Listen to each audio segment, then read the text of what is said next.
Right, things I'm going to do today, Christmas Eve. Now, a lot of time in the past I've worked Christmas Eve, so I haven't always been able to do this. But when I have been able to take time off, uh, what I am going to do is ignoring the chicken. There's only going to be four of us this Christmas. In the past, I've had what sometimes seven, eight, nine, ten, even 20 people. So it's been a lot more important. But for this Christmas, still matters. It can be very hard to do things like prep when the house is full. You'd like to think that you'd have extra hands to help, but in a small kitchen, all it means is more people in the kitchen. It's hard to think. So, what I'm going to be doing, and it's something, honestly, I do recommend it, grab all your veg, get all your veg prepped, peel your potatoes, put them in really salty water. I mean, salty like the ocean. Bring them to the boil them for only a few minutes, doesn't have to be very long. Drain them, shake them till they're fluffy, leave them to get cold, completely dry. They can then go in the oven. They don't need to go in the fridge if you haven't got fridge space. They'll be all right for 24 hours or less if you do them, while I often try and do them listening to the Service of Nine Lessons and Carols from Kings.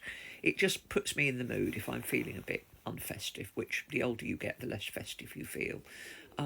I'm going to peel and sort out the carrots. I'm going to peel and sort out the parsnips.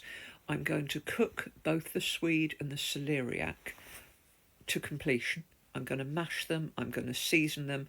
I'm going to put them in microwavable bowls because then those are done. What else are we having?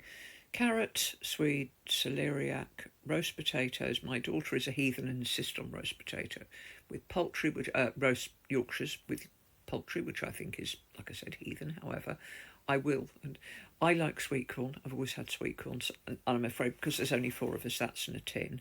What else have we got? We haven't got sprouts because nobody likes sprouts. One of my daughters loves sprouts. She's not with us. We're not having sprouts. We don't like sprouts. We're not going to bother. But I'm going to get everything ready. And I'm getting it ready because it's easier to do when it's quiet and it's calm and I can think. And I'm going to over cater a bit, but not too much. Traditionally, I used to cook enough for days because I had a cold conservatory in which to store it or a big fridge. This time round, I have a tiny fridge. My fridge is full. I'm not going to be putting my veg in the fridge, I'm afraid. I haven't got space. Once it's prepped, it's going in the oven. And although it's warm, it will be fine. It won't go off magically overnight. It will be completely stored in the dark, out of the way, and it will be fine until tomorrow. And then tomorrow morning, I can get it out of the oven, I can sort everything out, and I won't have to be faffing around. You will find it a lot easier if you cook in advance. And trust me, you can cook in advance a lot more than you think you can.